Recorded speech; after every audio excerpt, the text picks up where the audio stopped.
You're going to start the videos, then you're going to put them on the screen, then start the videos so we don't miss the first 10 seconds of them and lose context of what's going on. Is that what you're saying? Okay. It's 10 seconds.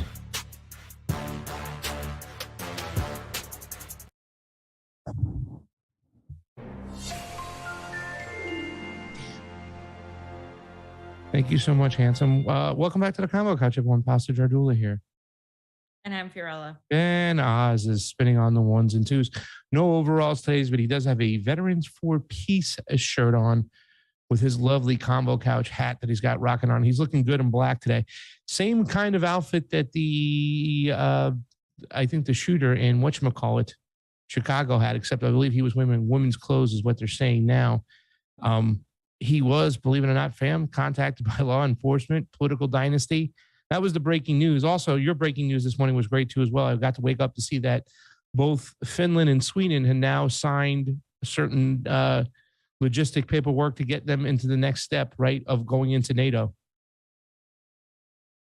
Yeah. So yeah, they signed that and they will be joining NATO. And Russia, of course, is going to respond as soon as there's weapons at their border, as they have said since the beginning. There'll probably be no caviar in Helsinki, fam. What? There'll probably be no more Russian caviar in Helsinki. They're going to start pulling all the products over there. I don't know what that means. Helsinki is a town that has a lot of trade with Russia. They're very close to Russia. They're across, I believe, from St. Petersburg to Helsinki is a trip that's taken. I could be wrong, St. Petersburg, but I know it's from Russia to Helsinki is pretty close, and that's a province in Finland. So yeah. Oh, well, they have caviar everywhere here. I think caviar is overrated. It's like literal, it's just not. I think it's the most overrated thing. But have you tasted any Russian food yet? Any borscht? Are you still waiting? It's borscht. No, I haven't. Okay. Yet I've had borscht before, so I'm, made by a Russian. So I don't, I'm not. It's good. Okay. Yeah. So the other headline that I wanted to mention before is that there was a little girl that was killed by Ukrainian fire, and it was shot in the Donetsk region in a civilian area, and I haven't heard anything from Western media on it. So that's my other headline. We'll probably talk more about what's been happening tomorrow, and just a couple other things too. Like the strengthening relationship between Venezuela and Russia is really cool, and yeah, I love it. Yeah. I probably want to dive a little into Spain and Morocco tomorrow, fam. I don't know if I want to get deep into it, but I'm kind of getting into it right now. Provide a little context to what happened the other day with the 200 African refugees that were trying to flee the country, the migrants. They got beat down to a just disgusting scene. And it was right after we saw that Spain had said yes to 100,000 Ukrainians or something. They were willing to accept the Ukrainians, but yet there's a beatdown coming for the men from Africa trying to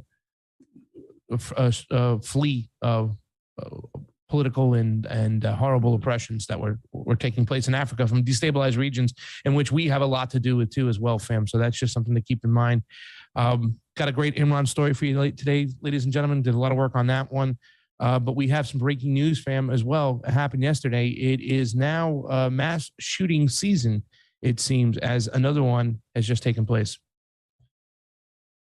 Right. So there was a shooting yesterday, and the shooting, of course, the shooter, as Pasta mentioned earlier in the program, has had contact with the FBI. So not surprised that there. It always seems to happen, Pasta, that the FBI somehow happens to have contact, just completely, of course, just completely arbitrarily, it's a coincidence.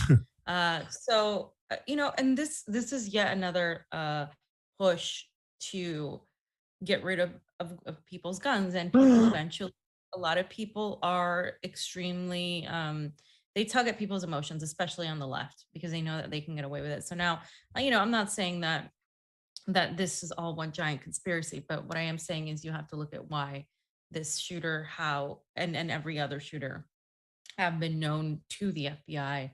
And that is something that you can't ignore. So let's just go over some of the things that happened yesterday. So the Highland Park shooter, and Highland Park is an upper, a well-off upper middle class neighborhood in the Chicago area, I believe. And he killed at least 6 people and injured dozens. And this was during a July 4th parade. And as we said, he was known to law enforcement. He's Italian, I'm sorry, Bobby Primo. 21 years old, suspected of killing 6 people. As we said, he was a YouTuber known as Awake the Rapper. And he had videos that were very questionable and had dramatized school shootings before. His father, Bob Sr., ran 2 businesses and had run for public office. And his mom was an alternative healer. His dad lost in 2019 to a liberal when he ran as a mayor. The liberal was pro-gun control. And after the Uvalde shooting in May, they looked at the social media of his dad and they saw that he liked the Protect Your Second Amendment thing, which, I mean, obviously a lot of people feel that way. So again, he has more than 16,000 monthly listeners in Spotify. He, as we mentioned, was known to the police, but they haven't said if he was known because of his videos that were on YouTube or until they were taken down Monday night. And he drew in his video, there was drawings of himself shooting at people and a clip of himself throwing bullets on the floor of a classroom while wearing armor in what seemed to be a take on school shootings. And here are the pictures you guys can see on slide 9 and slide 10 after that, where, I mean, this is like what he put. I'm really surprised that he put this on YouTube and it wasn't taken down until yesterday. I mean, we get taken down for random shit, like nothing. And this guy had these videos up, and that's just weird to me.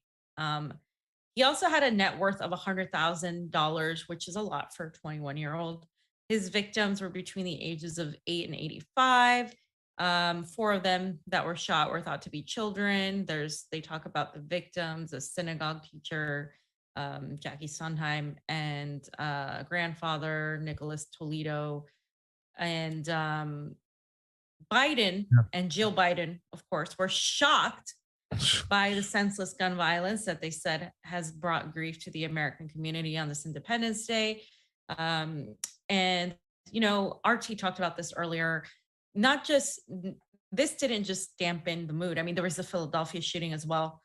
That was another one that happened. But also what dampened the mood was the fact that everything has gotten so expensive. So a lot of people didn't do the normal festivities that they normally would do because of the high prices, the inflation, and everything going on in the economy. And Biden was said to have given a very just uncharacteristically downtrodden type of speech. So it's kind of interesting that all of that happened together. And of course, it took them 8 hours to apprehend him. And there was another shooting recently against a Black man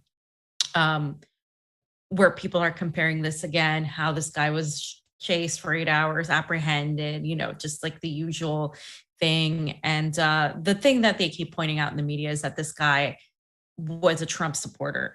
What are the odds this guy is a Trump supporter? Perfect. He's not. That's a lie. That's what they're saying. No, I know, but he didn't have a Trump flag. He had a jail Trump flag. In fact, there's been a big push. Somebody went to his backup Twitter and it was all liberals, leftists, Biden, Obama, whatnot. You know what I'm saying? And he wasn't seen like fleeing from the scene. It took them 8 hours to get him. He was eventually, fingered, his car, whatnot. He comes from a political dynasty family of sort. His grandparents, also his grandfather, I think, ran as well. And I also want to mention too, as well, because they're twisting this thing, and because there are some people out there now, family, are trying to say like, oh, the rose on his neck is a DSA rose, and he's a Democratic Socialist of America, the party of AOC. That's the political game that's going back and forth right out of the gate.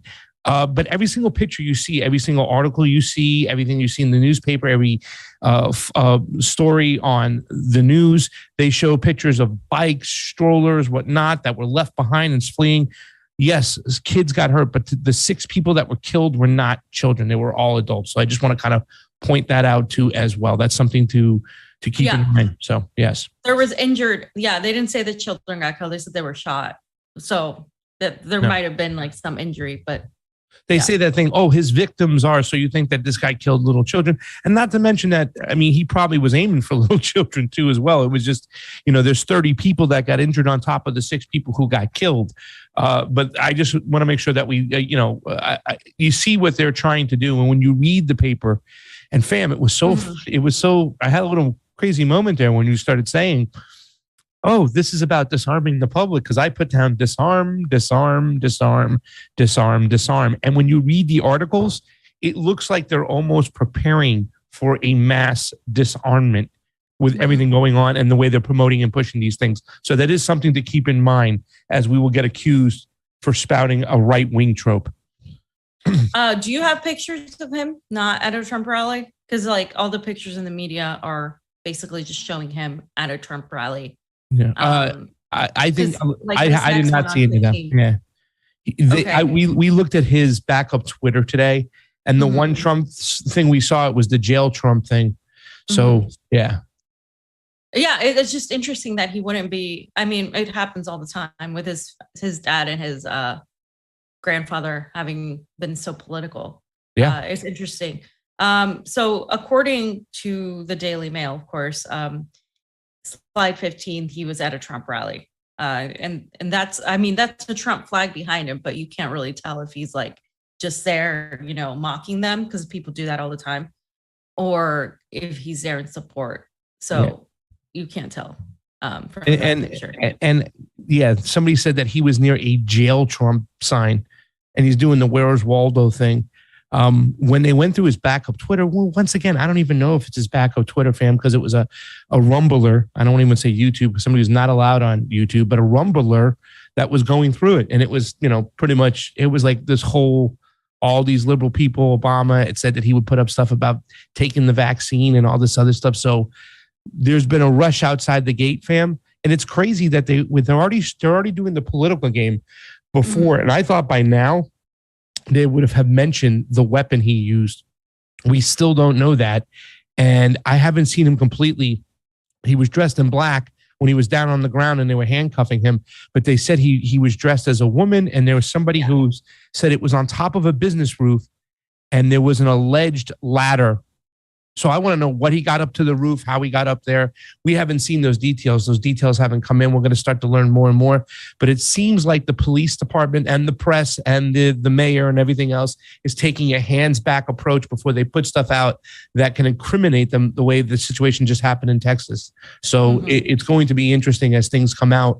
But the way everything is framed, it's like you said, here comes the disarmament. Right. And of course, like the left and the right will blame each other on this, because that's all that ever happens. Like liberals and Republicans will go at it.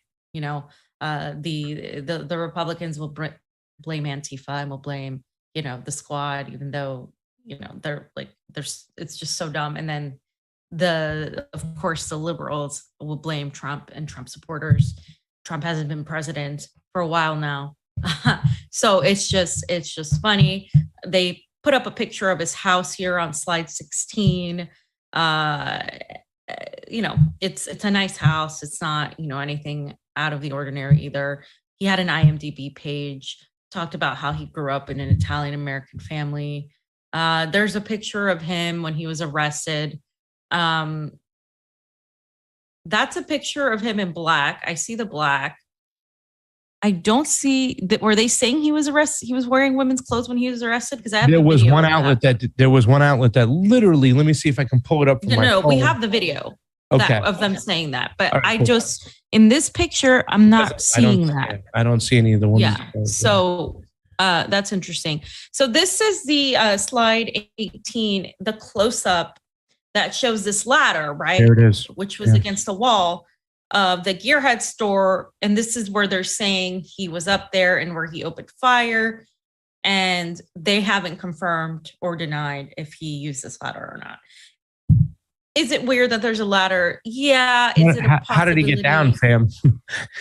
Yeah. I mean, there's so many questions still. There could be a ladder there. Just if somebody's doing some sort of construction, but what are the odds he would get up there and then get down? When you're a sniper, that's a sniper style of shooting, which is interesting because then you have a clear vision over everybody. So they're basically like sitting ducks, literally. And so it's very interesting that a 21-year-old kid would just, again, this is where we go. How did this happen? And why are these people so young and, so influential? His background as well is interesting with his music. So this is where it gets kind of interesting. I don't know. I'll say it and then you can comment on that. He had a song where he rapped about his actions will be valiant and my thought is necessary. I know what I have to do. I know what it's in it, not only for me, but for everyone else. That could be anything. It's very general. Could be anything. According to the FBI, he has tattoos with tally marks with a line through them on his right cheek, red roses and green leaves around his neck, and a cursive script above his left eyebrow that reads awake.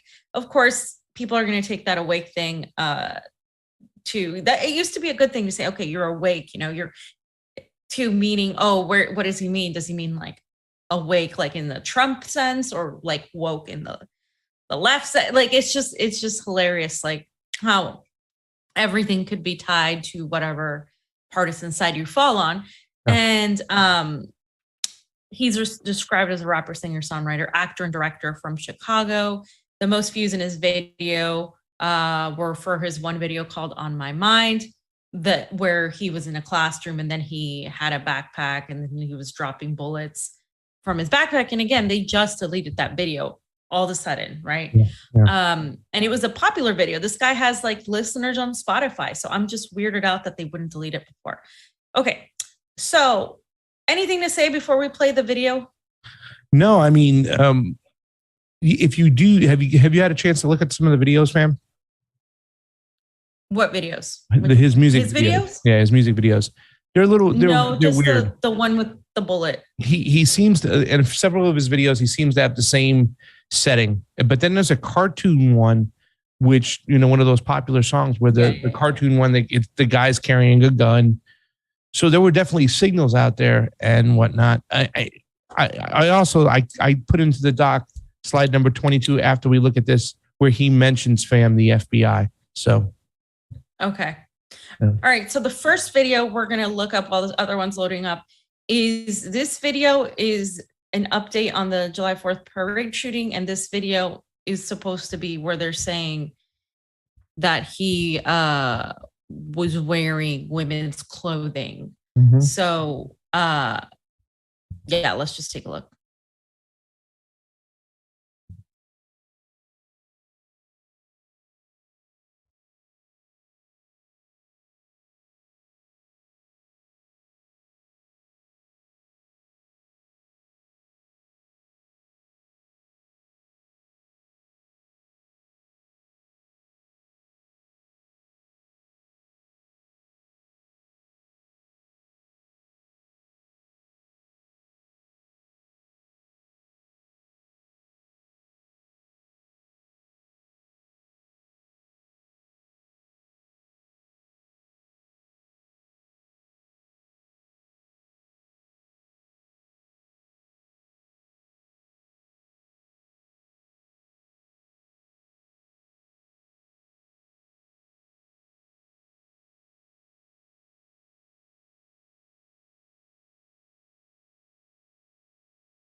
The attack, we believe that Carimo fired more than 70 rounds from this rifle into the crowd of innocent people.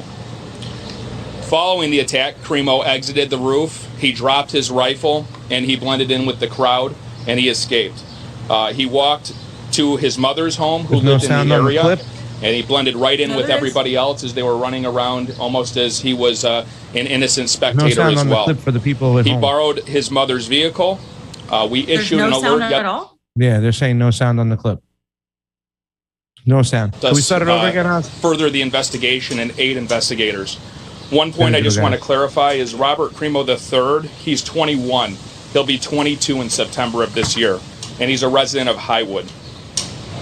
So throughout the past 24 hours, investigators have spoken with numerous witnesses, some of the survivors. They've had the opportunity to review numerous video clips, both from cell phone video recordings and fixed cameras in the area, and they've conducted a number of other follow-up investigations. And based on where we're at this point in the investigation, and some of this is still preliminary, so is subject to change as we keep moving forward, but we do believe Crimo pre-planned this attack for several weeks. He brought a high-powered rifle to this parade. He accessed the roof of a business via a fire escape ladder and began opening fire on the innocent Independence Day celebration goers. The rifle was purchased in Illinois, and the information we have thus far is that it appears to have been purchased legally by Crimo. During the attack, Crimo was dressed in women's clothing, and investigators do believe he did this to conceal his facial tattoos and his identity and help him during the escape with the other people who were fleeing the chaos.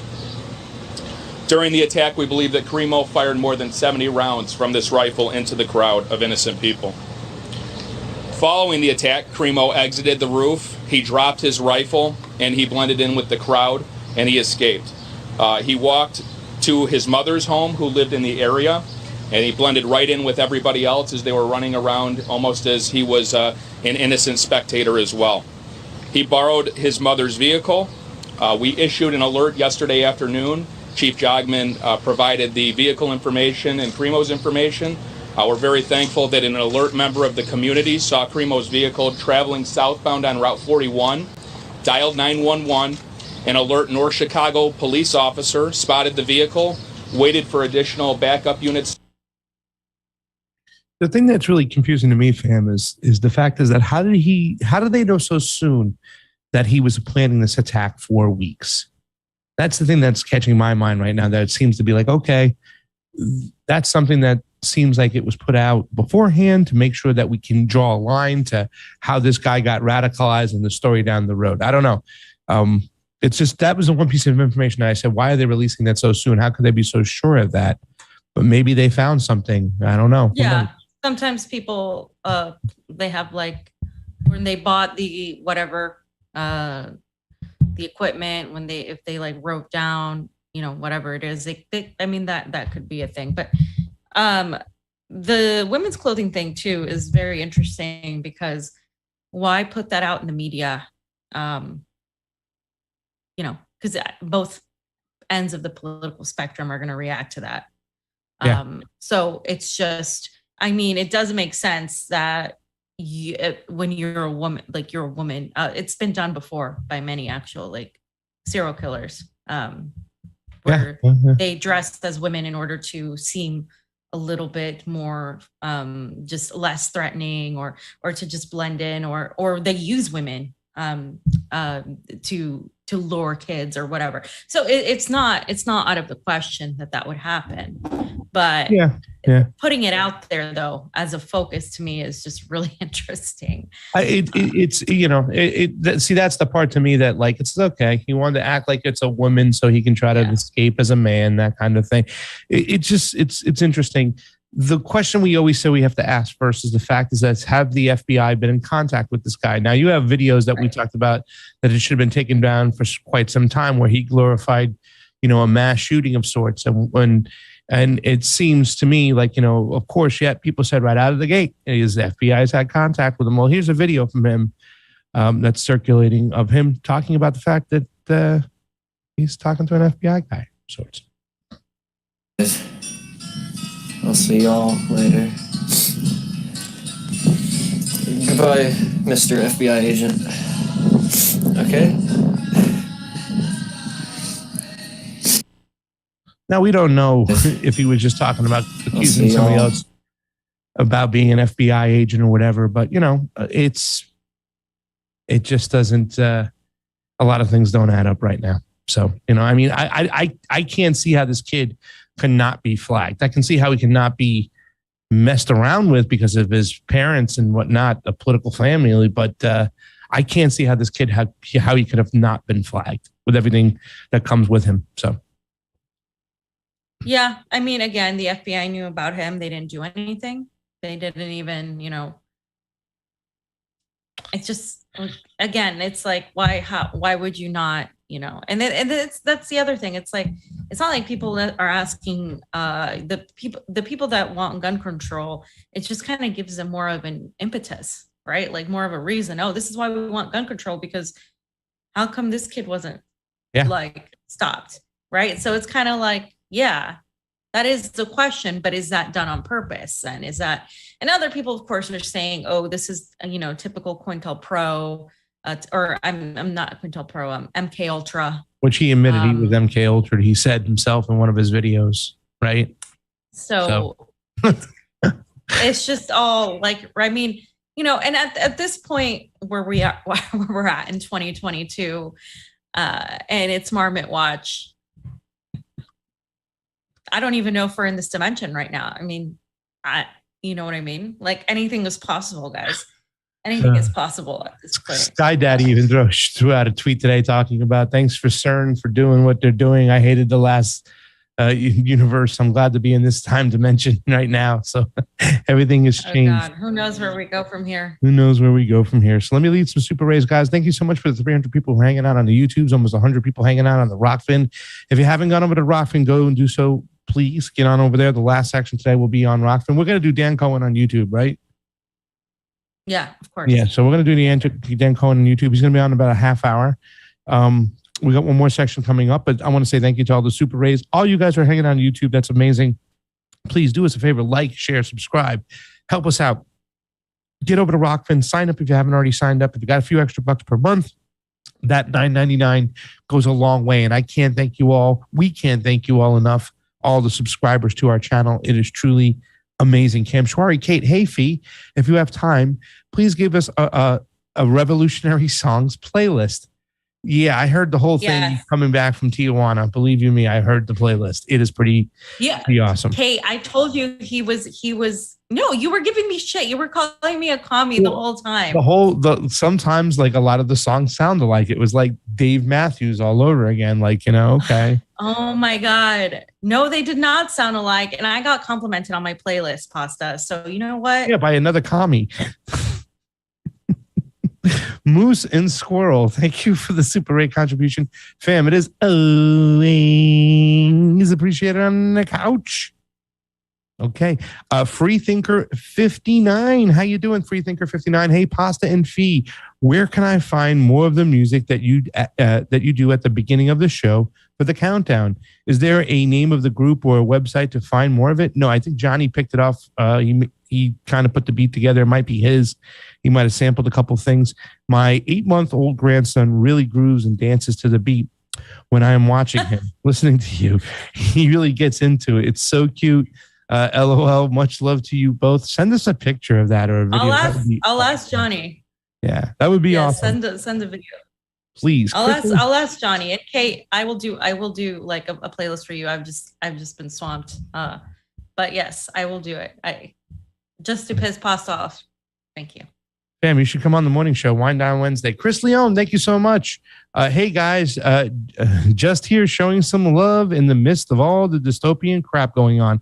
Pasta, you and Steve cracked me up when Steve said, yeah, Robert Crimeo and Caesar Psyop, ha, ha, ha. It's weird how these events always have a weird element to them. Anyways, I hope things get better, and I don't see it. There is no revolutionary energy. I thought gas prices would do it, but anyways, I hope things get better. I say the same thing all the times. I don't see it either. I see us being more divided. I mean, even when this whole story is coming out, immediately both sides attacking each other. He was a Republican. He was a socialist. I mean, it's just like, guys, it gets nuts. And I am a little fearful of that myself, Chris.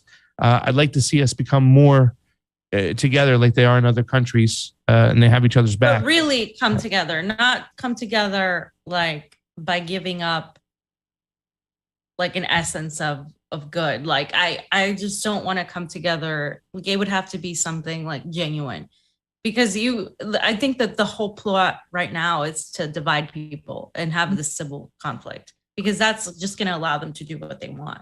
That's going to allow them to bring any other lockdown, any sort of disarmament of the public. It's just going to increase the surveillance state. Yeah. And that's exactly what they want. So people are falling for these divisive tactics that they're manipulating. If they can manipulate elections, if they can manipulate the medical industry, the pharmaceutical industry, this is an entire empire. It needs to be fed. Then what makes you think they're not manipulating a lot, like everything? Like, why is just one thing just like gonna function, right? People are also sick in this country because it's a sick country in terms of like psychologically, though. That is a fact. But it's just I think so many ingredients are just causing this. And hopefully the marmot got in there and did something. I don't know. Brandon Duhamel. Thank you so much, Brandon Duhamel. Yo, Pasta, yo, Fiorella fam. I have an aunt already trying to blame MAGA for the shooting, as if both parties in this country aren't up to their eyeballs in the gun lobby. And I'm still, I'm still told that I shouldn't go to China or, yikes, Russia. They're dangerous and have no human rights, fam. Have they let you out of the house, or is it all chained up on the dorm, on the door over there? How are things? Are they letting you say whatever you want to say, or are they threatening you to not speak out of line? I just spoke to a colleague. Who's lived here for like a long time, since like 2000, like 17 years. And he was like, Russia's great. It's so clean here. It's safe. Like, you could walk down the street. It's like, I mean, I feel safer walking down the street here anytime. And by the way, when I walk down the street, it's not like I'm wearing a shirt that says I'm working for RT. Like, it's not like people know that I'm working for RT. In fact, a lot of people look at that as a negative, even here in Russia. So it's not like it's not like you're like received with open arms either. So but I still feel safer than walking down the street in LA, where, I've gotten my car broken into in LA, like it was getting bad. And that was during COVID. After COVID, it's gotten even worse. So, and like the police are bashing people's heads. Like, there's security everywhere here, but I don't see them. Like, I just don't. And people keep asking me like, oh, what about that girl, the Britney girl? And I'm like, yeah, but she brought weed into the country. Oil pens, a lot of them. A lot. And yeah. I don't think she should be getting 5 years. A lot of people don't think that. I've spoken to Russians about it. Like, they're like, no, this is wrong. She shouldn't be going to jail for this. She should just be fined and whatever. Like, a lot of people aren't okay with it. But I think it's dumb to come to a country and think you're above like the way they do things. Yeah. Like, and you guys all know, I am for the legalization of all drugs. I am that much in disagreement with a lot of people that are on the left that are more like conservative. I'm not. I'm like, I think banning things makes it worse, creates a black market. So I'm for, I guess that's the anarchist in me. Yeah, I got you. Let's get on to this next section, fam, because we have a guest coming on, so we have to get it in beforehand. So Arthur Carther, thank you for the Super 8 contribution. I support the Convo Couch. We support you. So we'll have Dan Cohen coming in about 20 minutes, 22, 23 minutes as we get through this next section. So, okay. So it's Imran Khan, his spicy interview with Western media is what it's saying. Now, he's had several interviews, spicy interviews with Western media. I got a couple of them in this clip in this particular section over here.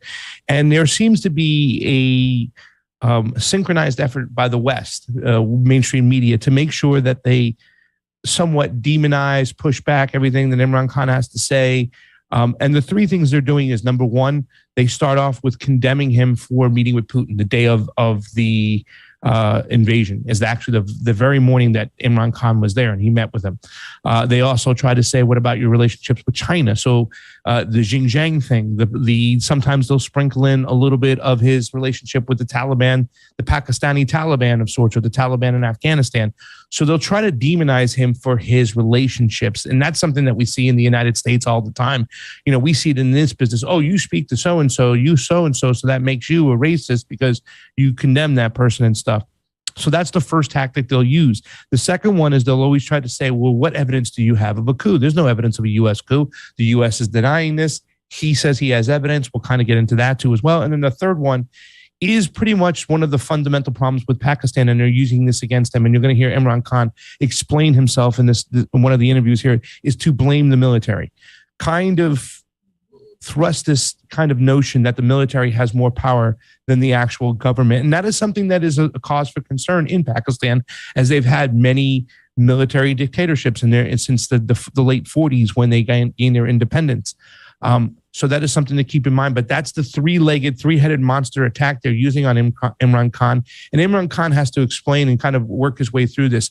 There definitely has been an idea or a mindset of sorts by Imran Khan and the PTI, which the PTI is his party, to go out there and go push back against Western media and kind of go out there and not hide. So I do tip my hat off, because obviously in these interviews, they're going right after him. So I've cut up a couple parts. Start with the first one right here. Like I said, the first thing they're going to do, and you'll see this a lot of this is a lot of going back. Shouldn't have gone. I wouldn't have gone. And this is something, fam, I'm interested to hear what you have to say, because this was in the beginning part of the interviews, both of the interviews. And this is something I wasn't crazy that Imran Khan said. I don't think he should have said, well, if I known that Putin and the Russian Federation was going to invade Pakistan, I would have, Ukraine, then I would have never gone. So take a look at this, and then let's get your opinion right out of the gate. Should he have said this or not? And you let me know. Take a look.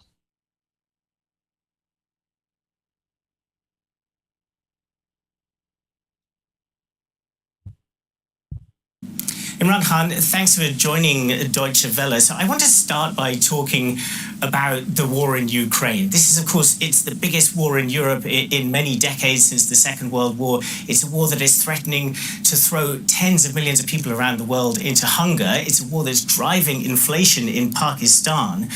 I want to make sure that our viewers understand your position on the war. Are you prepared to condemn the Russian invasion? Well, Richard, let me say one thing. First, I want to clarify that I am basically an anti-war person. I do not believe that military solutions exist in this world, because when you try and solve one problem with a military operation, you actually end up creating a lot of other problems, as is the case with the Ukraine war, as was the case with Iraq war, in Afghanistan for 20 years. They created so many other problems. So here's someone who opposed all these wars. And so if I was consulted about the Ukraine war, I would certainly have advised not to go into that. But having said that, I have a certain... If I may just interject there, because you have said this in the past and made the point that you opposed the Iraq war and you opposed the Afghanistan war. But you were very explicit in opposing those wars. You even stood in Hyde Park in London in 2003 and made a speech against the Iraq war. You condemned it very vociferously. Why are you not doing the same thing with the war in Ukraine? Well, let me say one thing. I was going to explain why. The reason is that Pakistan has...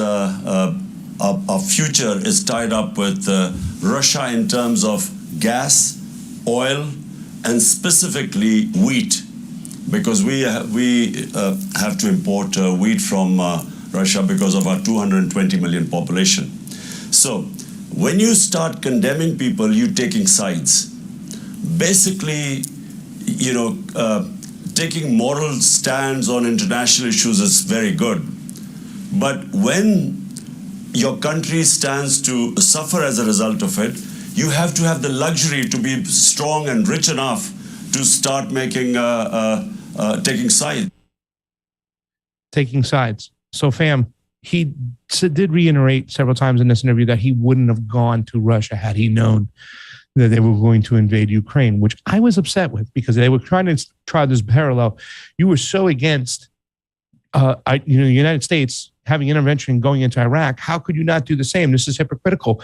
But fam, please give us a little of your opinion, because we all know that at the end of the day, it's a huge difference on why Russia went into Ukraine, a neighboring country with a puppet government, attacking their ethnic citizens on the border, as opposed to us going into Iraq. Right. This is the progressive, State Department talking point where they're like, oh, you're working for Putin. I thought you were anti-imperialist. Aren't you against a big country like Russia, a powerful country like Russia invading Ukraine, without completely giving the other end of the spectrum, which is the fact that this conflict started 8 years ago, and in fact more than 8 years ago, since the Orange Revolution. And so since then, the situation between Ukraine and Russia has been completely changed. And so when they leave that out, it's just a false equivalency there, because Russia had red lines. There was the Minsk Accords. There was several things that were broken by both NATO and Ukraine that pushed Russia to not go into war. And of course, Putin didn't go as soon as other people would have liked. And a lot of people in Russia themselves didn't want to get involved in that conflict, but it was almost like, the way Russia felt, the way that the Kremlin feels, is they were forced to, they had to respond in order to defend their country from being basically a victim of NATO. So to create this false equivalency with the war in Iraq and the war in Afghanistan, I agree with you. He should have absolutely been, well, there's a difference, and here's the difference, and this is why what you're saying is just, it's just dumb. It's just a very surface level analysis when you're not talking about historically how we got to this moment. And that's what he should have done. And I am disappointed that he didn't do that. And I think there's also that pressure that is amounting of being so, looked at as somebody that's pro-Kremlin. He's kind of trying to be very diplomatic and political about it. And I just think it really doesn't lend itself as genuine, because Russia and Pakistan do have a relationship. And so, yes, it's an economic relationship, but also it's more than that. So it's political as well. So he should have just been genuine to the reasons behind it, instead of trying to play both sides. Yeah. And, the thing I did like, he did talk about, he was elected to look over his people, and that's understanding when he says the 22 million people. But, I felt that he should have gone through it and said, no, that's a double standard, and we have to understand what's really going on. Like you said, talk about what's been going on for 8 years. But, trying to take that anti-war stance. Here in the next clip, they try to tie him to FAM as well. And I implore people, please go and watch the rest of this video. I think he only says Xinjiang once in this particular time, but the region Xinjiang has been mentioned many, many, many times. But the thing that's also great about this clip is look what he says at the very end of it, Imran Khan.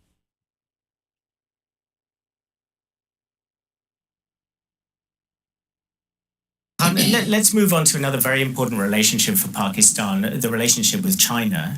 It's obviously invested a great deal of money, tens of billions of dollars over recent years in Pakistan. Partly as part of it is Belt and Road initiative. You've described China as a model for Pakistan's development, and yet, as the world has kind of watched it in recent years, it's increasingly becoming a totalitarian, a surveillance state, a really very stark authoritarian power. Does this give you any grounds for discomfort?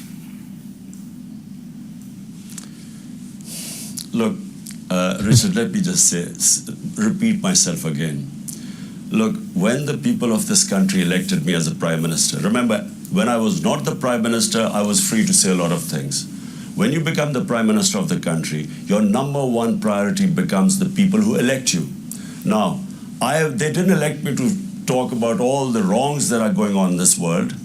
They elected me to look after their interests. And I repeat, 100 million Pakistanis are vulnerable, either below the poverty line or just above. So the top priority of any elected leader is first to look after the interest of his people. And so China, we have had a long relationship with them. China has invested in Pakistan. Our main interest is that the sort of development that China has done is much more likely to suit us than, for instance, the Western countries, which have developed long time ago. China developed in the last 30 years. It's a model that we could learn from. So when I praise China, I talk about the development model. But are you not concerned with this degree of investment that's coming in from China about the amount of kind of control that China is going to start building up over Pakistan in the long run? All of these very important connections coming down from Xinjiang, for instance, and down towards the ocean. Are you not concerned that you're building up, you just described a dependency for things like wheat and gas on Russia, that there's a dependency building up here that could be risky? Look, Richard, China so far, I mean, from the Pakistan experience, they have a very light touch. I mean, when 3.5 years of my government, I mean, we never felt any pressure from Chinese to do this or that, or there was, I mean, we never felt, and by the way, all throughout our relationship with China, China has never pushed its way around in this country to tell us to either do this or that, or, force their own views on us. It's never happened in Pakistan. So, Oz, we'll be able to skip slide 26 and go right to 27 next. But fam, he talks about that relationship with China. Of course, they keep trying to tie him to Xinjiang and say, how can you, build relationships with these authoritarian leaders, whatnot, yada, yada, yada. And the thing that I like most about that is he had talked about, look, first of all, when I talk about them, I talk about their their economics and the way they've grown economically. But China has never come in and told us what to do. And he knew these attacks were coming. This was Western media. He knew they were going to throw out the relationship with China, mention Xinjiang and whatnot. How do you think he handled that there, fam? I think it was fine. I mean, I think he could have still gone a little bit further and talked a little bit about what does authoritarianism mean in terms of the West. That's what I would have done, right? Like, what do you like? That there are a lot of things that the West does that are very authoritarian that are never looked at under the same microscope. So that's what I would have mentioned. And the next part right here, I went to this other video. Now that we understand that he was going to be condemned for his relationship with China, his relationship with Putin, going to see Putin on the day of the invasion, how can you do that? I wasn't too crazy about, like you said, the way he kind of answered those, very softballish and whatnot. Now comes the second part of the attack. The fact is that they're going to say, where's your proof that this is a U.S.-backed coup? You know what I'm saying? You keep on telling people, you're going to have everybody in the streets, it's a U.S.-backed coup. Where's your proof? In this particular video right here, I went to this one because he explained it exactly what tipped him off to the U.S.-led coup. But you were toppled, you say, by a Western conspiracy. You called it, I think, US-backed regime change. I mean, it's quite a claim. What evidence do you have? What do you base that claim on? Dan, we'll be right with you. Well, Okay, cool. as a Sounds prime good. minister, I get a cipher. Cipher is a secret a message sent by your ambassadors. They are sent to the Foreign Office. It's like in WikiLeaks. WikiLeaks was when they broke the code, so the secret messages were relayed to the public. So I get a cipher from my ambassador in the US, and it's an official meeting he has with this American undersecretary or whatever, Donald Lu. And me as the prime minister, I'm reading this cipher, and it says that unless you remove your prime minister through this vote of no confidence, which hadn't been tabled as yet, there will be consequences for Pakistan. And if you remove him, all will be forgiven. Now, this is what me as a prime minister reading this cipher. And I'm the chief executive. Who was he asking to have me removed? So the next day, after this meeting, official meeting with note takers, with minutes between our ambassador in Washington and this American official, Donald Lu, next day, the no confidence motion is tabled in our National Assembly. And then members of our party, which I told you were offered these huge sums to switch sides, they start leaving our party. Our allies leave our party. And just to remind you that at this time, in the last 2 years, Pakistan's growth rate was 5.6% last year. This time was 6%. It is one of the highest growth rates in Pakistan's history. Right. Industry was booming, exports record, remittances record, tax collection record. We cope with the coronavirus. We are considered one of the 5 top countries which saved the people and our economy and our poor people from the virus. So there was no reason for the government suddenly to be removed, because since we've been removed, by the way, the economy has gone in a tailspin. Right. So, fam, that's the thing. He says he has proof that it was a cipher, a code sent from one of his representatives that said that he was to be removed. He's presented that to the chief justice of their country, asked for an inquiry. Remember, he's out in the streets now protesting. He wants a snap election. He tried to dissolve the parliament and have elections and put it in the hands of the people, and they just removed him with a vote of no confidence. The thing that's really interesting that he's pointing at is it makes no sense. The first 2 years of his 4-year presidency that he was in there, of the 5-year term, those were the disaster years. Those when he just, he inherited a bad economy. Things were hard. But then the last 2 years is when things started kicking in. Like he said, they were a top 5 countries, how they dealt with the coronavirus. So his people were very happy about that. I got to look into more of that and see what he did, if there was any alternative treatments or what they did there in Pakistan. But that was one of the things. And he said the export business and the GDP of Pakistan was picking up crazy in the last year. So it made no sense to remove him now. You know what I'm saying? But, right shortly after the meeting with Putin, that's when things started to take place. Did you want anything to say about number 2 real quick so we can just finish up these videos? Did I want to what? I'm sorry? Did you want to say anything, fam? No, go ahead. Go ahead. Okay, so this is the last part right here. This talks about the number 3 problem, which both commentators, both journalists, commentators, whatever you want to call them, addressed with Imran Khan. Isn't the real problem in Pakistan is the fact that the military has too much power? Listen to this right here. But isn't this really the root of Pakistan's problems? Is the military stranglehold over real power? And that this is what has been holding the military back. Pakistan back. You say that Pakistan needs a strong military, but you don't need an all-encompassing, totally powerful military that is able to pick up and drop democratic leaders as they see fit. Don't you see that is Pakistan's biggest core problem? Well, Richard, look, Pakistan was a security state. Why it became a security state? Because the moment Pakistan was formed in we got our independence in 1947. 48, there was a small war with India.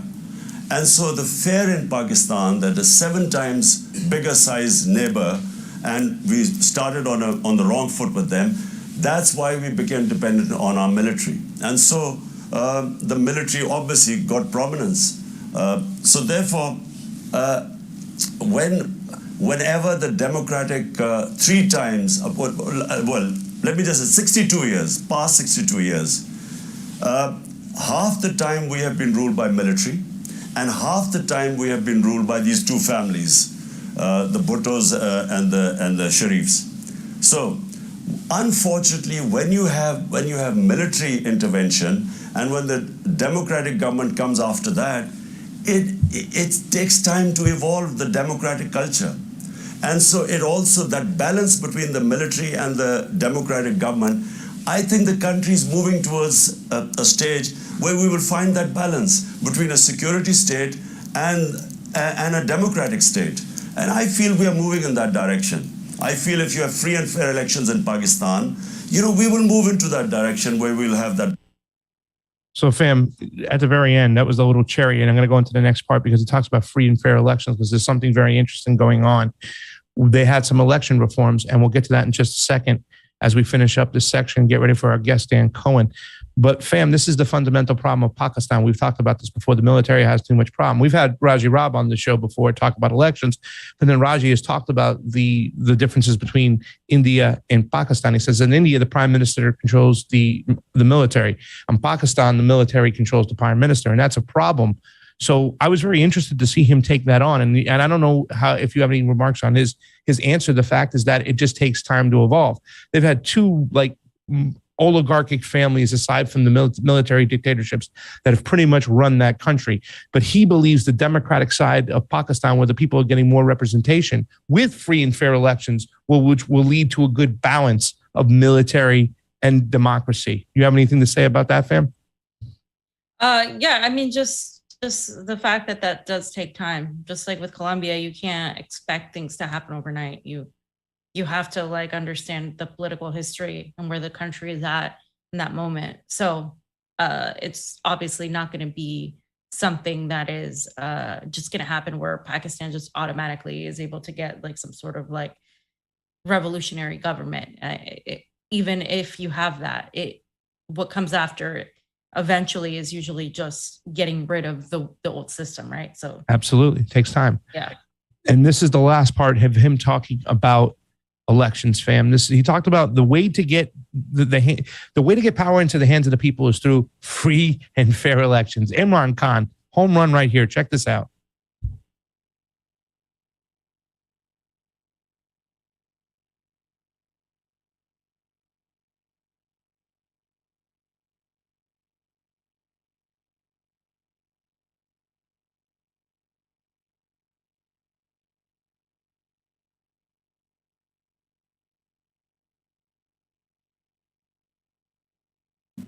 Balance.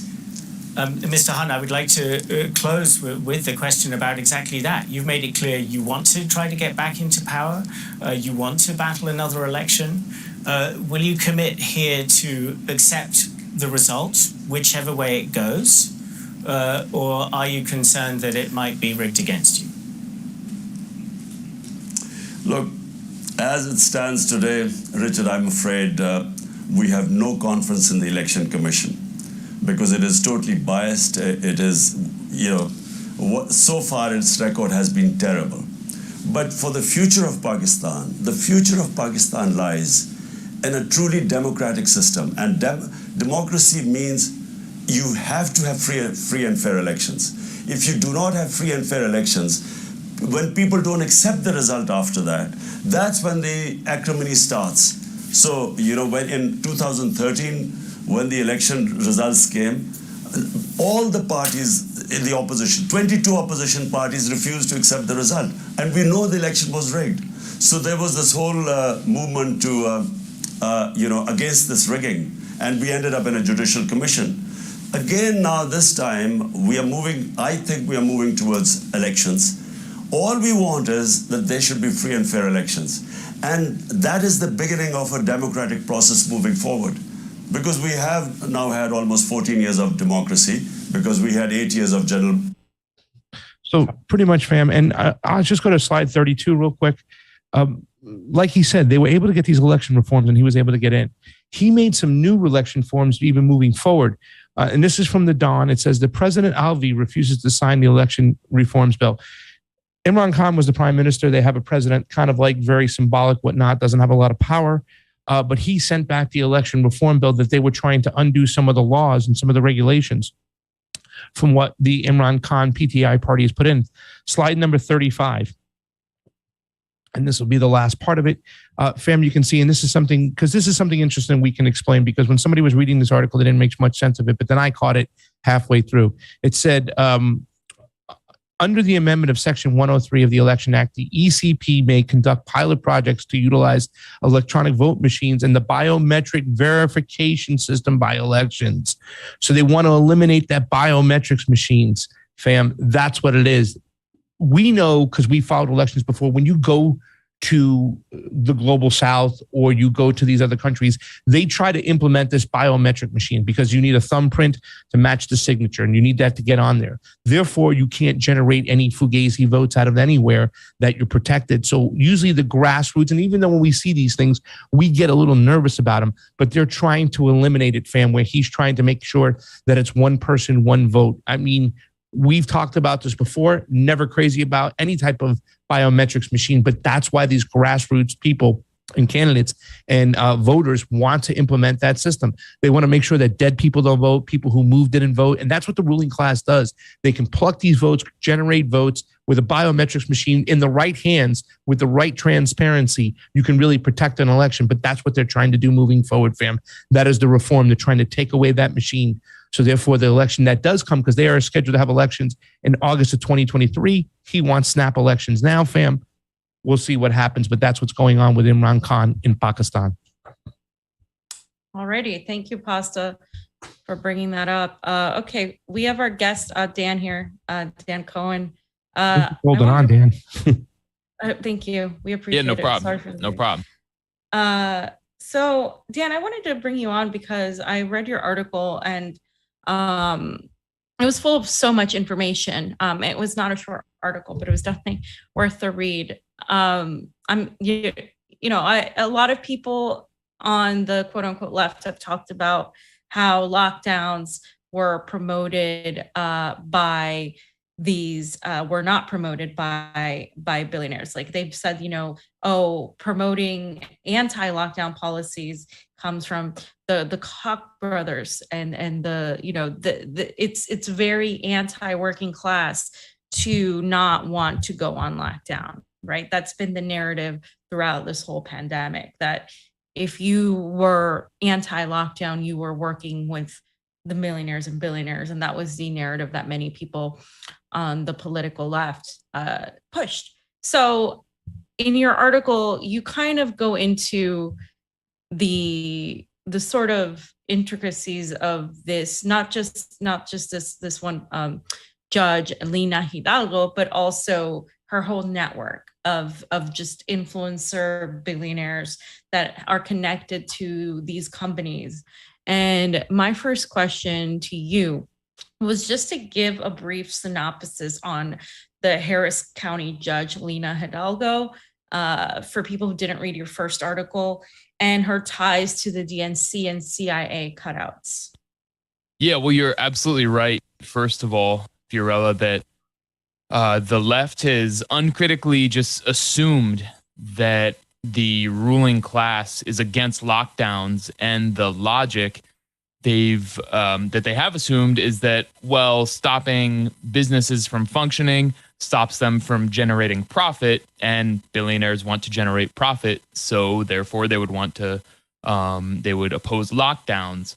But it's slightly more sophisticated than that. In fact, the concept for lockdowns is essentially turning off, the faucet that everyone's drinking from. And if your business is able to, for one thing, operate, online like Amazon, then you're going to do great. And all the small businesses, mom and pop businesses, are going to basically die because they don't have huge amounts of capital in reservoir to, withstand long periods of without business. So they died off. And if you look at the profits that the big tech made, it was the greatest wealth transfer in the history of the world. I mean, it was just an incredible period of profit for the ultra wealthy, and incredible suffering and death and decay for the rest of us.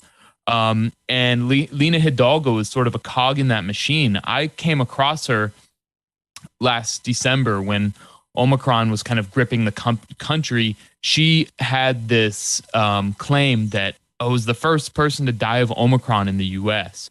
And I called, and it went all over the country. Everyone's picking it up, and everyone's canceling their Christmas travel plans to go see their families.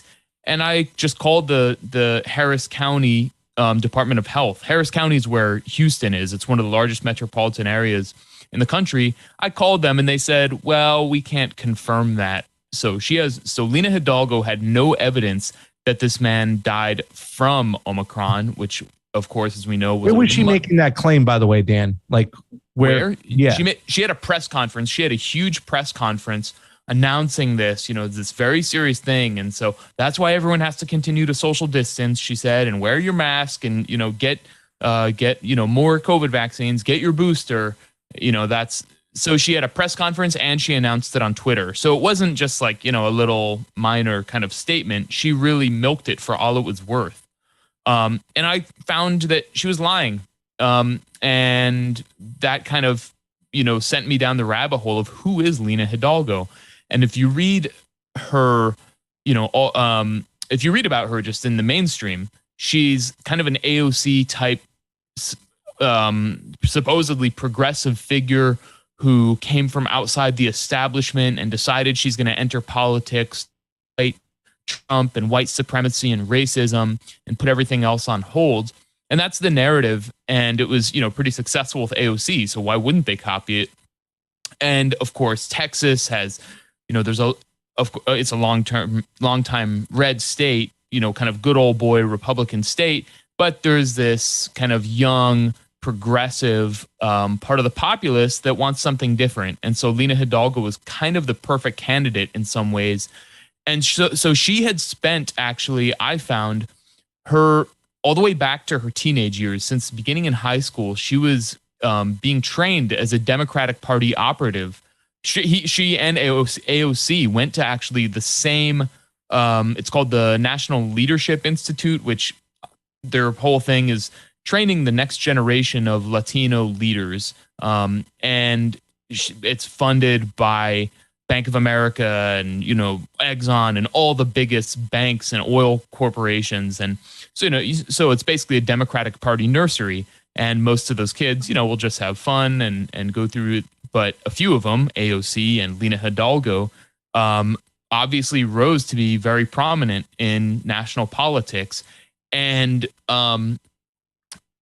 Hidalgo she ends up like after high school, this program, she goes to Stanford and is a top student at Stanford, like their basically student in government program, which is run by like neoconservative and neoliberal scions, just grooming these students for future in politics to basically be DNC operatives. Then she goes abroad for some time and is working in a CIA cutout called Internews, which, is just kind of laying the ground for regime change operations in Thailand. And I think she might have been in Vietnam. And then she comes back to the US, enrolls in Harvard under this guy, Steve Jarding, who is basically a Democratic Party guru who's been involved with the top echelon of the party for decades. And Jarding basically identifies in Houston, in Harris County, which is where Houston is. It's kind of a strange concept to like people who aren't from Texas or know Texas politics. And I had to figure it out. There's a position called county judge, which is the top elected position in a county. So Harris County, the most populous county in Texas, to be a county judge, it's like the CEO of the county. And she had like something like a $7 billion budget. So she basically managed to attach herself to the popularity of Beto O'Rourke, got in, narrowly won, and immediately it was just like a yard sale for corporate consultants to come in to Harris County. And every day, she even boasted that she's not going to be making the decisions. I have the quote in my first piece on her. She comes in and every single decision she made is dictated by corporate consultants, for several $100s an hour in Washington, D.C. and New York. And so that have, nothing to do with the well-being of Houston or Harris County residents. It reminds me very much of, it's kind of like shock doctrine or like what happened to, after the dissolution of the Soviet Union. A bunch of Western capitalists come in and they're just vultures on all of the assets of the Soviet Union. It's the same thing that Lina Hidalgo represented. So it's almost like kind of a regime change operation. I think is a really useful way to think about it in Houston. And so that's kind of, the background is she's doing all this dirty work using her progressive image as like the first immigrant Latina to be county judge, in this white man's game, but is really just doing the bidding of the most powerful forces in the country. Yeah. Glass ceilings, right? Oh my God. Exactly. So this particular time, she's a Harris County judge right now, right? Like you said, she barely won, was able to kind of go off the coattails of Beto O'Rourke, get on in there. And then things, like you said, it was like a yard sale for all the consulting class to come on in here. What is she being charged with this time, and who is after her? Who has made these indictments? Who is going after her? Right. So she got into some legal hot water. And this is, so among these, I don't even know how many huge amounts of contracts she doles out every single week in the Harris County Commissioner Court, which, every week it's like 10 million here, 50 million here for this firm, that firm, that firm. It's just unbelievable amounts of money. One of them was for I believe, $10.9 million contract for vaccine outreach, basically to go to, poor neighborhoods in Houston and tell people to get vaccinated for COVID, which, has its own set of ethical dilemmas. But she, her office, her staff gave a rigged bid to someone named Felicity Pereira, who's a DNC operative. And Hidalgo herself is very close to the DNC and kind of the Clinton wing of the Democratic Party. And so her staff just totally rigged this bid and gave it to Felicity Pereira, and even included Felicity Pereira in the process to rig the bid. They all just, did it under the table.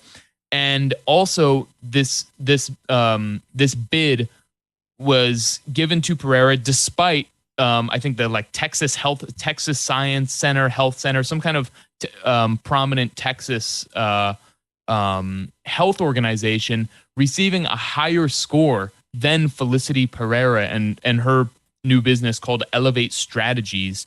And so basically broke all the rules in order to give this $11 million contract to a fellow kind of DNC operative. And so that came out several months ago. That was reported.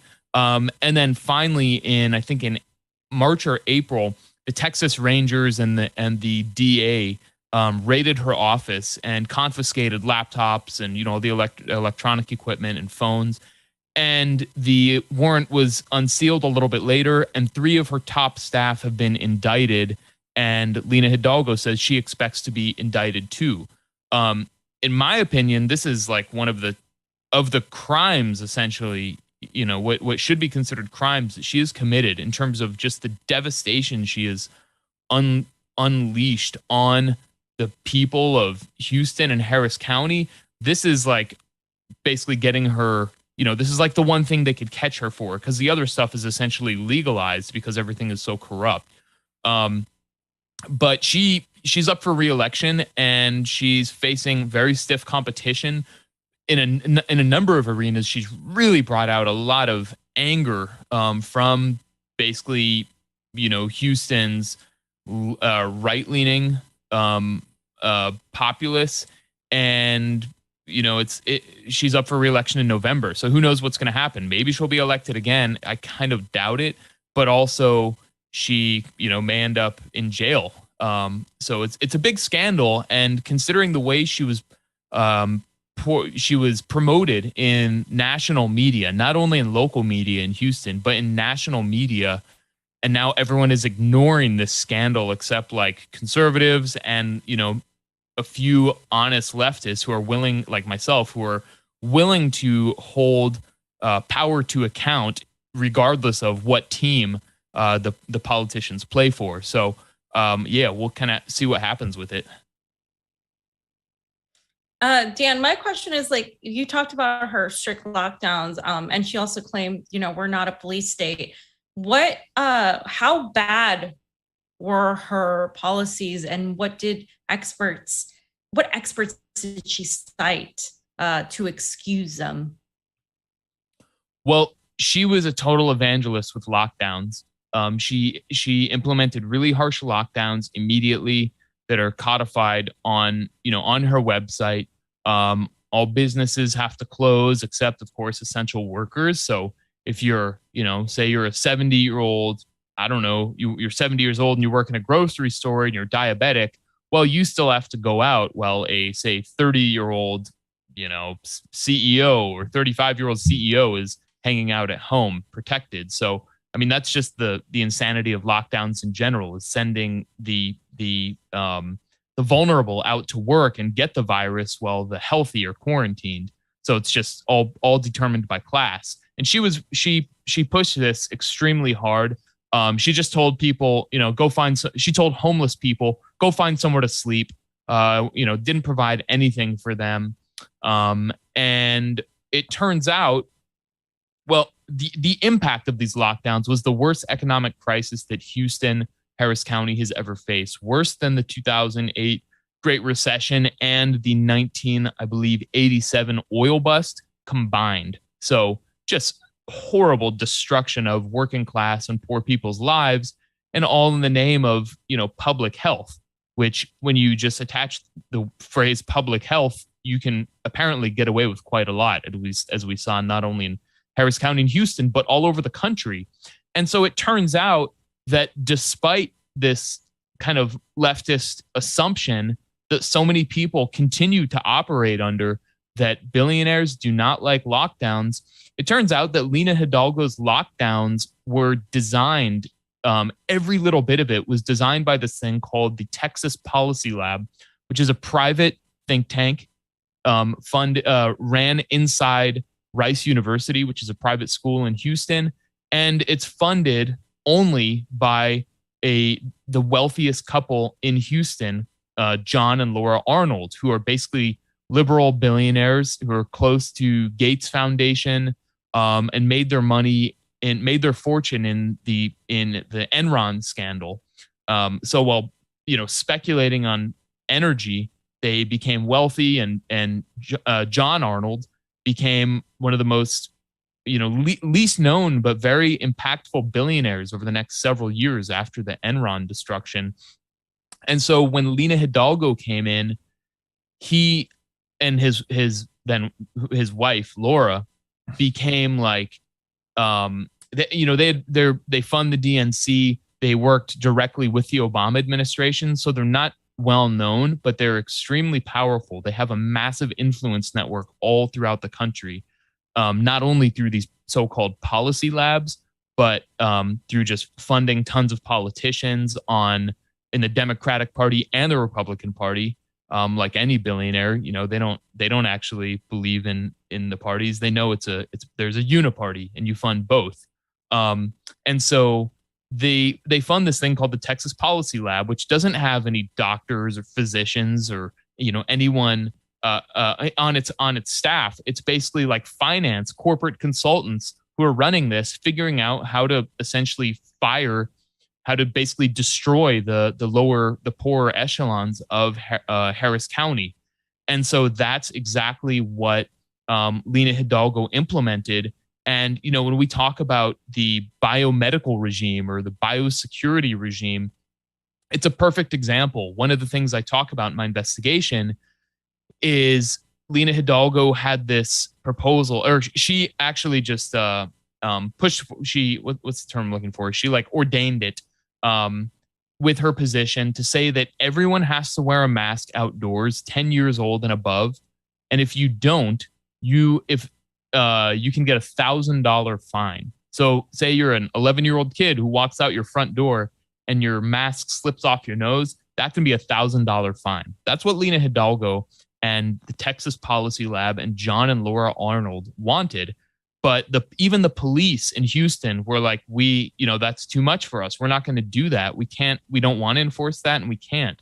And so she was basically, after public outrage, was forced to retract it. She had another proposal, the Texas Policy Lab came up with, where they have a new COVID-19 health board that goes around to restaurants and, dictates if they can stay open or they have to shut down. You can imagine that, Cheesecake Factory is going to have all of the resources to, abide by this and no problem. But, little mom and pop sandwich shop that's been in business for 50 years and is running by, the skin of its teeth, they're going to get shut down real fast. So it's all of these tools of class war is what these lockdowns amounted to. And, as I show, it's all crafted by billionaires. That doesn't mean that every single billionaire in existence love lockdowns, but by and large, the most powerful billionaires and as a class, they love lockdowns. And in fact, as I show, created them. Yeah. We've talked about the terms higher reimbursement, right? Like since we've met and we've been talking about this whole thing, how money gets funneled. The things I want to understand is, number one, she's a judge, right? So being that she's a judge, who was making these laws that she was enforcing, or was she trying to put forth these laws? And did she have any back and forth with any policymakers in her county that was saying, no, we shouldn't do this. Yes, we shouldn't do this. And if that's said, the two insinuations you're making, I want to make sure that billionaires make money, number one, by funneling all the business to them. By closing down small mom and pops businesses, they can then kind of like soak up all that money right there that's left out in the economy. And the other way I'm assuming too that you're saying is that they make these policies that would take care of their other corporate friends there. Is that what you're saying as far as like these labs on how they would kind of like pushing the money and ciphering it in certain areas?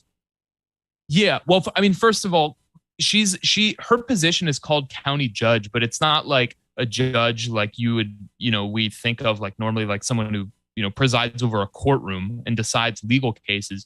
She's county judge. What they do is they run, they're an elected official who's basically, they are the top elected official for a county. So for Harris County, like I said, the third most populous in the country, Lena Hidalgo is essentially deciding what to do with $7 billion of public money and who that goes to. So she's not like, like I said, she's not presiding over legal cases and deciding those. She's just, basically dictating policy for a huge, for a giant swath of Houston's population. But it's a weird thing. It's just, the whole county judge thing, I think, is unique or peculiar to Texas politics. Like I'd never heard of it until I delved into this.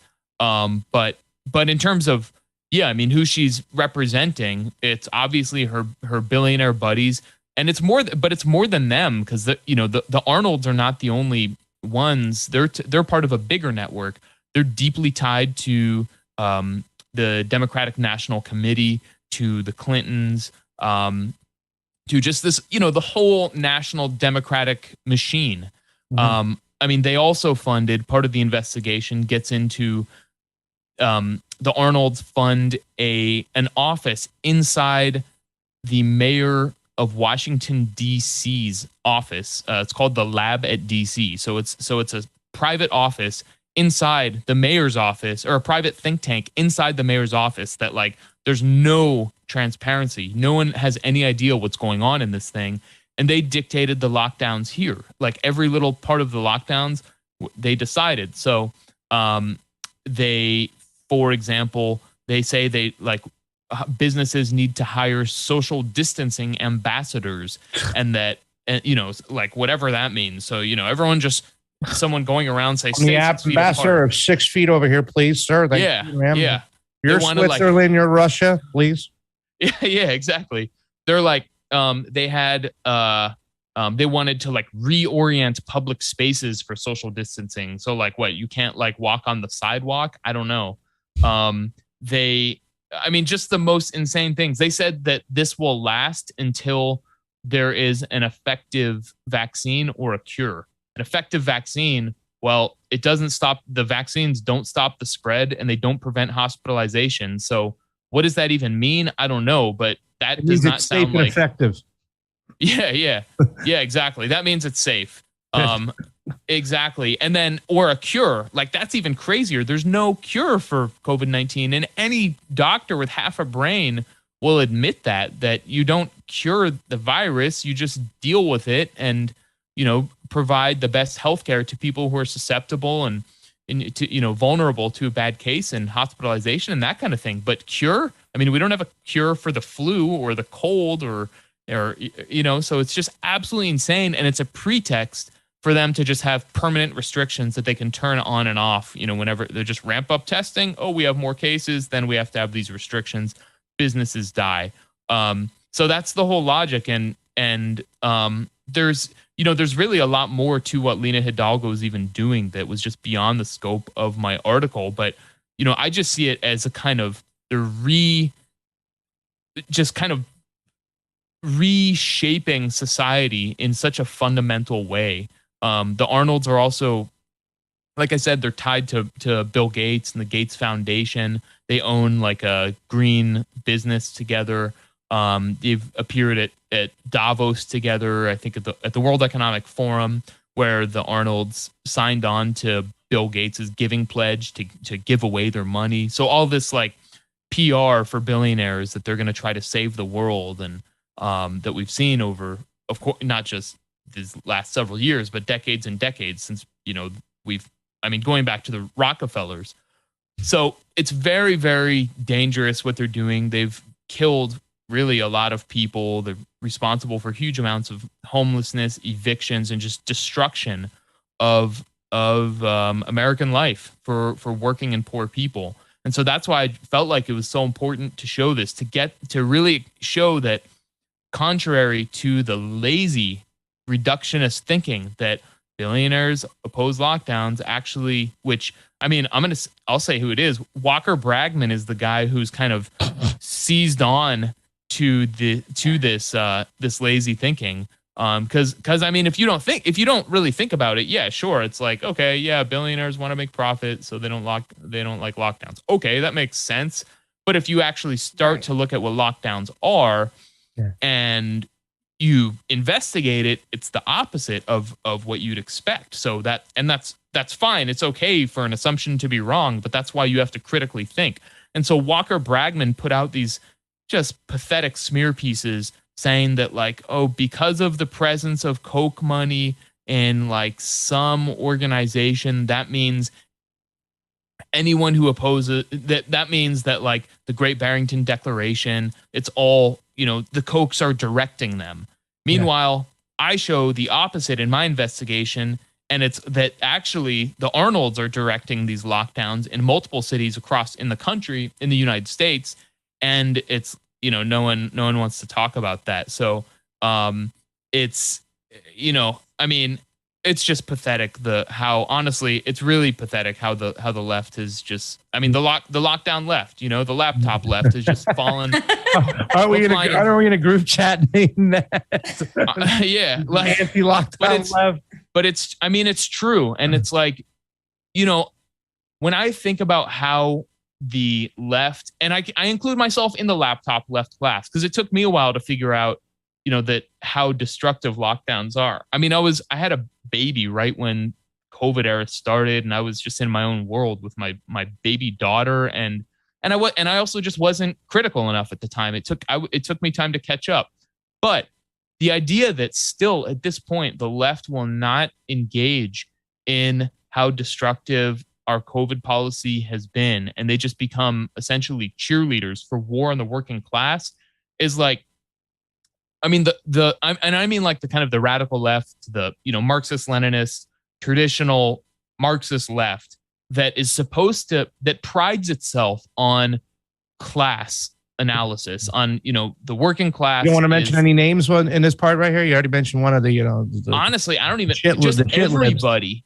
Everybody, man, everybody, like with rare exception. I'll say it, like the PSL, like the Workers' World Party, all of the like organized DSA, like all of these people who claim to call themselves Marxists and say we are, liberation comes through the working class, revolution comes, through the organization of the working class.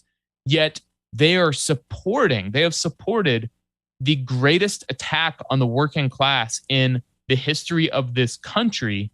It's like, to me, I don't know. The only parallel I can really think of, it's kind of like the Uvalde cops, like standing around and preventing parents while like some kid rampages and murders a bunch of kids. It's like the one thing that you're supposed to do, they screwed up. I can't remember if I can cuss on this show. I probably can. Yeah. Okay. They fucked up so bad and stand by it that it's like, okay, you're done. Like, how do you come back from that? And then and it's one thing to say like, oh, I screwed up, all right, time to fix it. But to stand by it and reject any kind of, wake up call is just like, all right, well, that's it. Like, it's just, you are not what you claim to be. You are the opposite. And so totally supporting this billionaire agenda to destroy the working class of America because you think that's going to like make China win and then socialism will come from China or something. But it's people who, it's like a bunch of people who have basically given up on any struggle inside the United States and, just have some weird thing about fetishizing China, even though it's just a totally different reality. Yeah. Yeah. That's the thing. China's a totally different reality, and they need to understand that. Just to wrap up, Dan, like you mentioned so many great points about the lockdown being so just promoted by these billionaires. It's just obvious once you understand it, because it's like who went out there to work these jobs. It was working class people. They were at the supermarkets. They were the ones at stores. They were the ones delivering packages. The more laptop class got to stay inside, got everything delivered to them. It's just a very obvious transfer of wealth from the poor to the upper echelons of the class. Do you think this could happen again? People like Hidalgo, people that were that have continued to, of course, be in political power. Do you think that at this moment where we're at right now, post-pandemic, where we're still seeing like a lot of the lockdown left support these policies, where we're still seeing Biden warn of the next pandemic, where we're still seeing just like this, the complete economic collapse, and it not even the worst part yet, right? Just completely combined with foreign policy wise, the war with Russia via Ukraine. Do you think that there's a possibility that the structure is there in these networks to allow for another lockdown? Definitely. I mean, Lena Hidalgo was pushing lockdowns several months ago, saying, oh, we're going to have to do another lockdown. So, I mean, considering how great the last lockdowns were for, the billionaire class and all of their tools, they definitely wanted to do it again. And it's not just about profit generation. It's about, completely restructuring society, and they didn't achieve their goals. So there's no doubt that, more lockdowns are coming, whether it's under the pretext of COVID-19 or monkeypox. Monkeypox. Right. Monkeypox is the next one. Yeah. Walter Bragman is freaking out about monkeypox. He's saying I saw him on Twitter saying like, if all of the health measures were implemented, that we should have taken for COVID-19, then we wouldn't have monkeypox, as if it's some huge thing that's affecting everyone. And, and that's a false statement. He doesn't know what the hell he's talking about at all. He's clueless, which is why he joined on the Nomiki Kontz's campaign, which is the most like perfect, hilarious. Really? thing. That's great. Yeah, he's doing communications for NATO fangirl Nomiki Kontz too. Is Jordan Sheridan have an interview yet with him yet? I want to see that because I'm blocked, but I would definitely get some popcorn out for that one. Yeah. But I mean, definitely, obviously the other thing to watch out for is climate change lockdowns. I mean, I feel like I'm seeing that so much more and more, the groundwork being laid for that. I go to Safeway around the corner and to like buy some food, and I see advertisements for like new plant-based meat. All this stuff about reduce your carbon footprint. All these things are going to be rolled out where it's going to be like the average individual or consumer is suddenly, going to be held responsible for, this climate crisis, which nobody seems to know exactly how real it is and what the way to defeat it is. But for sure, the ruling class is going to say it's on you, little person. So, that's, and I mean, there's a lot of people who are way ahead of me on this who can talk a lot more about it. But it's obvious more lockdowns are coming, and it's so important that people understand that they're not about public health. They're not about improving society. It's about the complete opposite of that. So, that's kind of what I want people to take away. Well, the thing that's making me scared more than anything is seeing all this shit about eating Z bugs. You will eat Z bugs, whatnot, and stuff. And let me just say this much, because it's kind of funny. I'm sitting here listening to this interview. You just talked about a climate change lockdown, my man. Earlier in the show, Fee said, like, oh, maybe they're trying to disarm us and take our guns away. I thought I was hanging out with leftists over here. What's going on with you people? What juice have you guys been drinking? I think it's great. I think, I still have my double vacuum seal. I'm not using plastic bottles. I'm still an environmentalist. I'm not filling up the landfill. It's just like, I'm so tired of the like left and right label, because, I see propaganda that the left falls for, and I see propaganda that the right falls for. And basically the right has been much more open to my arguments about Lena Hidalgo because she's a Democrat, and the left has largely ignored it. And so what am I supposed to do? Just pretend that this, disgusting attack on the working class is not happening? I feel like I guess I've changed in some ways. I've evolved and opened my mind a little bit more, but I still have the same principles that I always did. Mm-hmm. Meanwhile, it's like the left has just attached themselves to like Biden or to the DSA, or just being, slightly to the left of the center. And as the center shifts to the right or collapses on itself, they go with it. And, here we are. Yeah. And we're the anti-imperialist left that's been now kind of chastised and yelled at and said that we listen to right wingers and whatnot. But the thing about it is, I think, and this is the importance of a Dan Cohen doing these articles right now, because you found a spot within this whole kind of like this COVID narrative and whatnot, and you've actually shown money ties and money lines. And I'm glad that you're doing this work, because you just said not too long ago, hey man, we were all late to the game on this shit. I think there was people, like I know Steve's watching the show right now, Jason Burmis, they were into this stuff for years. But when we were presented the information, I think the reason why we came around is because we understand power. The same people who were pulling the strings in the military industrial complex at the end of the day are the same people who hold the notes to everything that happened with COVID-19 and the pandemic. And that's something that you can't get away with. Dan Cohen, thank you so much for coming on. Fam, you got anything else for Dan before we let him go? Yeah, Dan, just let people know where they can find you, and also go, relax and get some reclamation, perhaps get a pedicure. Yeah, get something like that. Reclaim it back.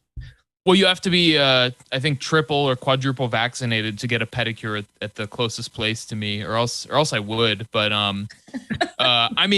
just to touch on what you just pointed out, Pasta, about the same, the architects of the national security state and regime change wars being the same people who are responsible for lockdowns. The two people who are on the board of the lab at DC. Which is, Mayor Bowser's plan to reopen Washington, D.C. or basically how they codified lockdowns. Who's heading that is Susan Rice, an architect of Libya regime change war and all, one of the worst people out there, and Michael Chertoff, the former DHS secretary. So if I am skeptical of Susan Rice and Michael Chertoff, I guess I'm no longer a leftist. I'm some like Trump supporting white supremacist fascist, I guess. Alt-right now. You're the alt-right. I'm the alt-right. I'm the threat to democracy. Join the team with us. Yeah. Dan, thank you so much. Thanks a lot for having me. I appreciate it. You're amazing, brother. Thank you. And check out Mint Press News for awesome coverage all around. Yes. Mint Press News, and follow me on Twitter at Dan Cohen 3000. Thanks a lot. Doing amazing work. We'll see you soon, brother. Thank you, Dan. Fam, I don't know. I think that if you look at everything, at the end of the day, it's China. China's fault. It was China that did this. China. I'm glad people like Dan Cohen came around to this and saw this, Max Blumenthal and everything. I mean, it's important. He mentioned it's so funny because I don't think he meant to mention the lockdown left, but that's who we are. We're the anti-lockdown left. And like he just pointed out, the people at the top of the pyramid are the same people, Susan Rice, Michael Chertoff. And it does seem like a plan to rewrite the way and restructure the way society is so they can make a ton of money off of it and maintain their control over us. And the reason why the American left goes along with it is because they're a bunch of virtue signaling narcissistic idiots. Yeah, and the Republicans and Democrats are allied together to screw Oh, the working absolutely. class here. So why not, do as Dan says and just, in the United States at least, the label of left and right is really so blurred at this point, that perhaps we should be talking to each other instead of doing what they want, which is a civil war. So bringing that up again. Walker Bragman fam, remember there's one person who has COVID in Idaho and he has a headache. We need to go on lockdown. Everybody just Lock it shut it down. Shut it down. Shut it down. Small businesses have gone away. They're not coming back. Russia. By the way, Russia, I was talking to an actual Russian that lives here, and she was telling me how one of the reasons that was so bad in LA was the lockdowns, and here in Russia, everything was like completely different and people were not the way Americans were. And it was just, how ridiculous the United States is. I mean, so just another thing about Russia, by the way. Yeah. Just saying. Fam, let's go over to the last section over here. Let's get this done, guys. We're going to go to YouTube. We're going to leave YouTube. We're going to go to Rokfin only. It is not a long section, but it's a very interesting section because the next pandemic has been said by our heartfelt president, Mr. Joe Biden. And there's one word that describes America, fam. And that's which means go over to Rokfin right now if you want to watch this last section. Excuse me, running. Guys, go on over. Let's take a look. This is what the next section is real quick. All right. Get out of here. We're leaving YouTube in 5. We're leaving YouTube in 4. We're leaving YouTube in 3. We're leaving YouTube in 2.